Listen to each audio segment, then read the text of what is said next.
3.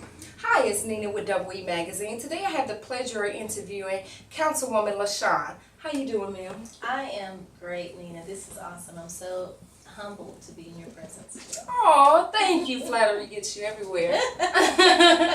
So, Councilwoman, tell us a little bit about yourself.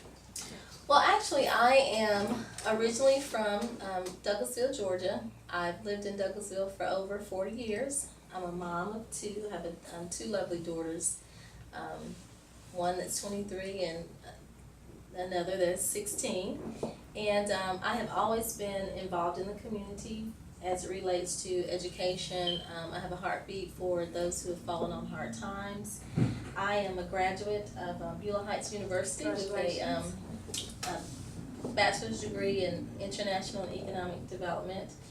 And also just recently finished in 2012 a master's, and I am currently working on my doctorate degree in education. So I can go on and on, but I am not here to talk about me per se. Just thank you for letting me give that little something about me. So, being a mother of two, having a teenage child, what are some things that you notice with the teenagers, with the youth today?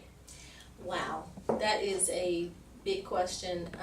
Just personally, what I've noticed, just with myself, my daughters are 8.5 years apart, and it's very important. It has been very important to me as a mom to keep an open relationship with my two girls, Gabrielle and Courtney, and also making sure that I can direct them in a way to stay positive as it relates to life, their self-esteem, definitely making sure that they have a strong spiritual base.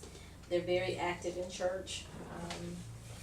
Some things that I've seen just within the community and the world today, our young people have, they're exposed to a lot more things than when I grew up, and I'm sure when you grew up. Neighbors looked out for each other, and we still have neighbors that do, but I don't see children outside playing as much. You know, playing in the dirt and climbing trees, riding bicycles. Children now, they have so many electronics, technology. You can, Instagram and text and telephone, and they're missing the portion of communication and bonding. So that is something very dear to my heart in regards to making sure that not only do I instill that in my own children, but other children and youth as well, and even adults. Have you ever lost your cell phone? Yes. You lost all your phone numbers? What was your first reaction? Scream. Oh my gosh. So just technology is great. I mean, don't get me wrong. I am glad that we have the technology that we do have. However, we don't want, or personally in my opinion, we don't want technology to outweigh the grassroots foundation of how I grew up.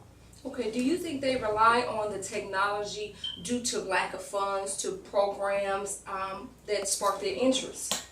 Both. Okay. I think that definitely we can always use money, dollars and cents.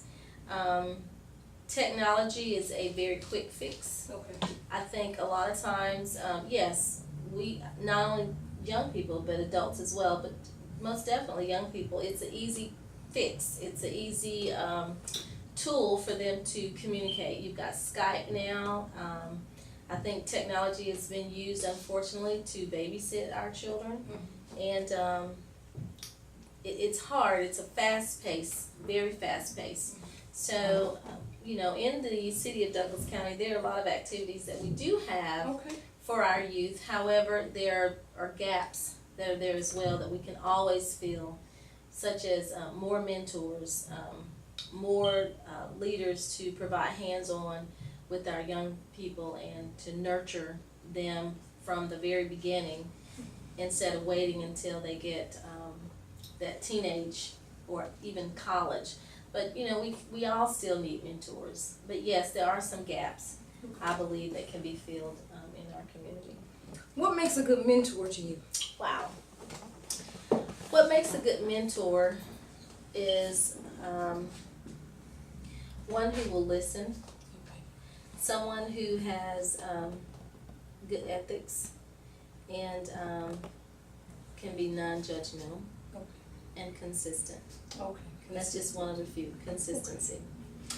Do you notice that the kids today look up to entertainers? They look up to the media. The media has a dynamic influence on the kids today.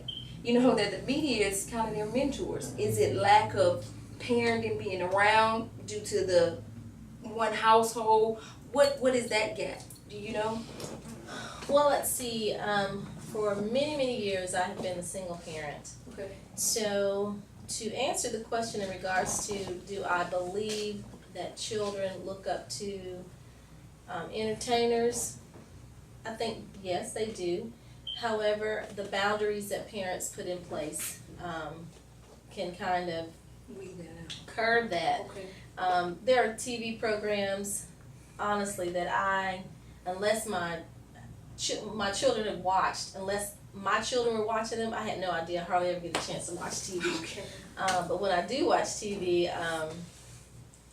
it wasn't those shows. Some things such as, and not bashing anything, but 16 and Pregnant. Now I think they have something out called Preacher's Daughters. And MTV, they have a lot of reality shows.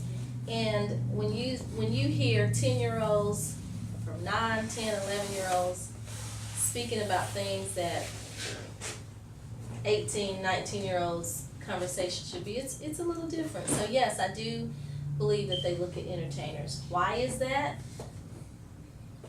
Maybe there aren't that many role models, or they can't find the role models. Their parents cannot find those role models that we can, connect our children to. And plus, it's a trust issue with parents. We want to make sure that mentors are those that are going to exemplify good character and not manipulate our children in the area of mind manipulation or anything else that's explicit. Okay. So do you think that starts at home? Because entertainment is entertainment. It's not reality. Sometimes the bridge of the gap, they can't filter what's entertainment and what's reality. A reality show is not reality because it's on TV. It's entertainment. Right. Do you think that starts with the parents telling the kids, this is entertainment, this is entertainment? Where's that gap at? Yes, I think it does most definitely start at home. Okay. The foundation starts at home. Talking to your children, listening to your children, setting boundaries for your children. It all starts at home. It starts also, in my opinion, strongly with a very strong spiritual base. Okay. When I grew up, we didn't have a choice not to attend church. My mom made sure that we attended Sunday school, that we attended church, and some days we were in church for breakfast, lunch, and dinner a couple of days a week. I am not saying that the children of this day need to be in church, breakfast, lunch, and dinner, but they do need to be in a spiritual based home and grow and learn the ways of God through wisdom. I'm glad you said that because that brings me to my next question. Why do you feel the youth is so disconnected with Christ? I can only speak, Nina, from my own personal experience. So distanced from Christ because of compromise. I think there have been areas that have been compromised in the home, and children have been able to compromise outside the home. That's how I could answer. Give us an example of compromise. There were certain things that we weren't allowed to do at home. And my mother is still living, my father is still living, but my mom instilled a lot of wisdom. For example, at my house with my mom, even now, if I went to stay at my mother's house or had to spend the night for, let's say I had to live with my mother for whatever reason, there's still rules that my mom had to her house. Okay. For instance, not coming in at 5 in the morning. Right. I have to respect that. Same thing at my house, there's certain rules that are embedded. Why are they separated from Christ? How often do we discuss Christ at home? And I think that children have been given different opportunities not to have Christ centered. It's amazing now that there are sports that are Monday through Sunday. You know, Sunday is not even looked upon anymore as being a day of worshiping Christ. Of course, you know, we worship Christ every day, but back when I grew up, and you probably can contest to this too, there were certain things that didn't